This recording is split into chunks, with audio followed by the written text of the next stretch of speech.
E, porra, aí não tem esse trato com o público e tal. Vocês sentem que é ruim pra vocês serem tricolor assumido? Não, cara. Essa é uma boa pergunta, porque eu acho que nós somos de uma geração de jornalistas esportivos que, entre aspas, cresceu negando o clube do coração. Era mais ou menos a nossa... Eu, PVC, Tirone, Mauro... É meio a regra. A mesma regra. Mas isso é só uma observação, antes de continuar. Algum momento os veículos pedem isso de você e falam, você não pode falar o time? Não, é uma coisa meio implícita. Meio implícita, sabe? tá. Mas acho que era uma época meio de afirmação do jornalismo esportivo, É entendeu? verdade, sim. O jornalismo esportivo agora é sério, agora é científico, agora são os caras mesmo, não é os caras lá dos anos 50, que era meio folclórico. Não, agora então, portanto, a gente faz jornalismo, a gente não pode ter time. Era mais ou menos isso. Então a gente cresceu um pouco assim. E o PVC tinha uma coisa que sempre perguntavam para ele, e ele respondia o seguinte: eu não revelo o meu time, mas se você me perguntar, eu falo qual time eu torço. Eu não fico espalhando o meu time mas se você perguntar, e é mais ou menos uma regra implícita entre a gente, era isso. Ao longo do tempo, e aí chefiando redação e percebendo rede social, internet, como o público segmentado se movia, pay-per-view, tal, você percebe que não tem nenhum problema você revelar o seu time. E acho que no nosso caso, a gente já sentia isso, a gente não tem uma rejeição de quem não é São Paulino. Porque a gente também não é uma coisa que a gente fecha os olhos, só vê o São Paulo e tudo mais.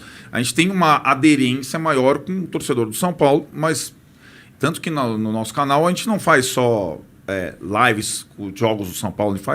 Fizemos lá depois da Copa do Brasil, por exemplo, na quarta-feira, quando jogaram os dois Atléticos, o Flamengo e tal, e o Fortaleza.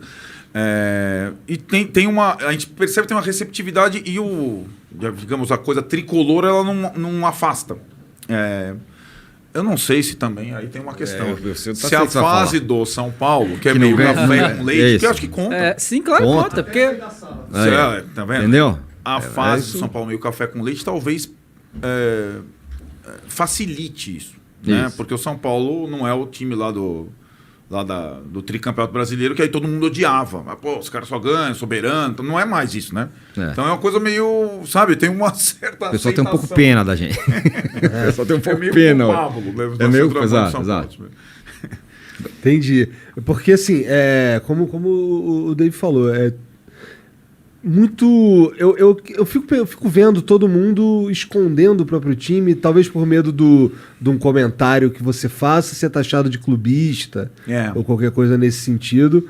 Mas assim, a gente aqui, por exemplo, a gente é abertamente Flamengo, inclusive eu falo que assim, de futebol eu manjo pouco, eu sou mesmo rubro-negro, entendeu?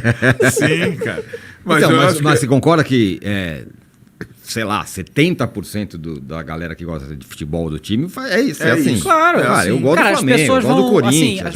Independente da profissão, mas você vai pro esporte, futebol, aqui no Brasil, é porque você é apaixonado por algum time, claro, né? Pelo amor de Deus. Eu gosto da modalidade, quem quer assim? Das duas linhas de quatro, do externo desequilibrante. Ninguém gosta muito disso.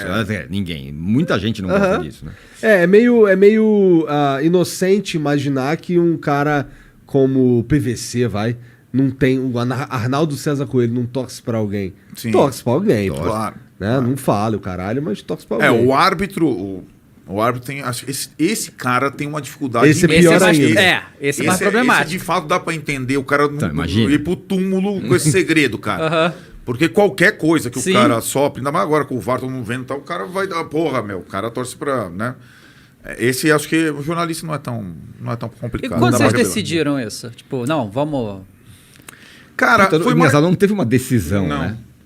Acho que foi mais decorrência do canal no YouTube, onde a linguagem é mais coloquial, mesa de bar, troca e tal, enfim.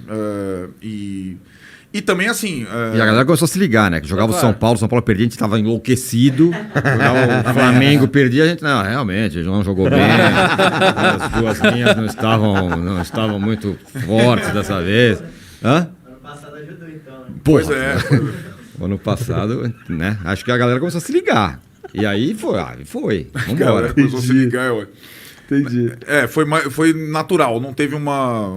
Tanto que confesso que nos meus tempos de ESPN, muita gente achava que eu era palmeirense.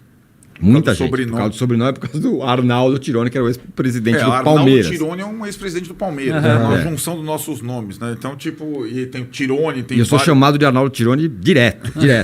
Ô, você não é o Arnaldo Tironi? É direto pra mim. Não, pô, eu sou o Tironi. Tipo, o Arnaldo é tipo Sandy Júnior, né? Total. Não, os caras já me falaram na televisão. Estou aqui, na Band mesmo. Estou aqui com o Arnaldo Tironi, era eu. Eu falei, não, Eduardo Tironi, peraí. Direto. Caralho, eu vejo muito E aí, que esse negócio, né? Na TV, todo mundo esconde o time, né? Alguns, nem todos, né?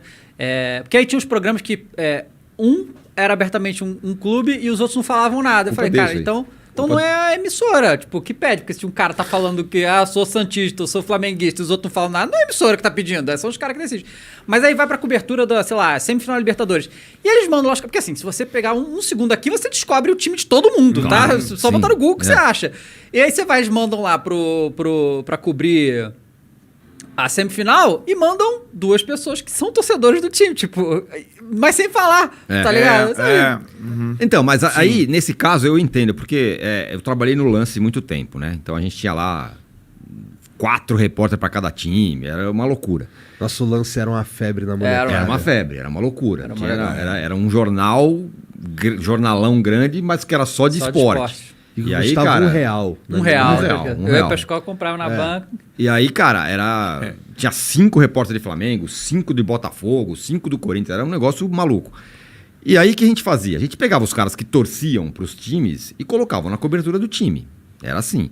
E acho que a lógica da televisão é a mesma coisa. Então, vai, semifinal da Libertadores. Você vai mandar um cara que sei lá, internacional pra cobrir o Atlético? Não, manda o cara que cobre que sabe tudo do Atlético. O cara vai saber todo mundo, quem joga, quem não joga, se o cara é bom, se o cara é ruim. Então, eu acho que a lógica é um pouco essa, né? De você...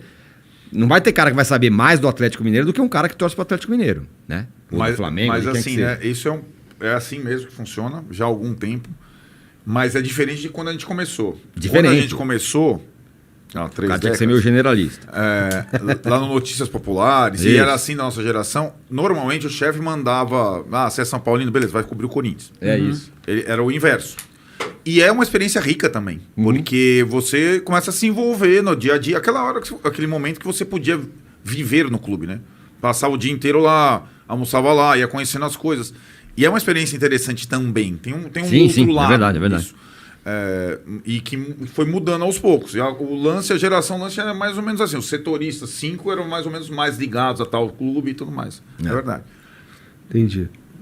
Mas eu acho que eu cobri mais na minha vida toda de repórter, mais o Corinthians do que o São Paulo e do que o Palmeiras aqui em São Paulo. Mas é toda a mídia paulista, no caso, isso aí, né?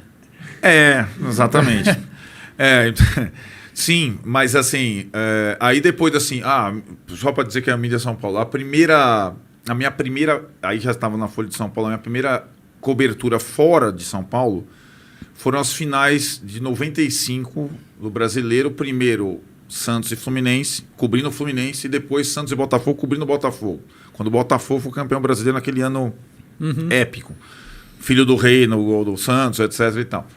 E também foi muito interessante, porque eu passei algumas semanas no Rio e aí era o dia a dia dos clubes de lá. E eu era um tipo de cobertura diferente. Por exemplo, o dia que assim, que eu aprendi muito como funcionavam as coisas foi o dia seguinte a Fluminense bater o Santos de 4. E assim, o Fluminense fez os 2 últimos gols assim nos descontos. Então 4-1 acabou. Então estamos na final. O Fluminense era do Renato Gaúcho e o Joel era o técnico. Aí a gente tinha a programação da semana. Tava lá, dia seguinte do jogo, reapresentação das Laranjeiras, tal. Aí chegamos na representação 5 da tarde lá, tava lá. Cadê a galera? Não, tal. Aí você vai pescando, mas cadê o time? Não, o Joel dispensou, foram pro Porcão ontem e tal. Titulares não vêm. Ele vai aparecer depois. Ele vai aparecer para conversar com vocês. Então, tipo, tava Porcão lá a imprensa. É clássico. Aí tinha os reservas, sabe, aqueles caras que estavam se recuperando e o resto da galera. E assim, o jogo da volta era dali a 3 dias, né? No Pacaembu. Aí aparece o Joel, sem uniforme, tem óculos escuro, camisona, tal, não sei o que lá, tal, que já tá com uma ressaca braba. E começa a conversar, puta papo bom, tal, mas eu falei, cara, Daqui a 3 dias tem um jogo de volta. Não acabou esse negócio, cara. E aí o Santos meteu 5 e foi pra final. Né? Aquele jogo que o Giovani jogou pra cacete e tal. Não foi por causa disso. Mas era uma coisa assim. E o Rio tinha aquela coisa de viver a vitória de uma forma... É quase como o Paulista é um reprimido nessa situação, né? Pra caramba. O cara comemora uma vitória e fala, puta, o jogo que vem é meu caramba. O cara já sai do estádio assim, puta, domingo eu vou jogar contra o não sei quem. O cara não consegue usufruir.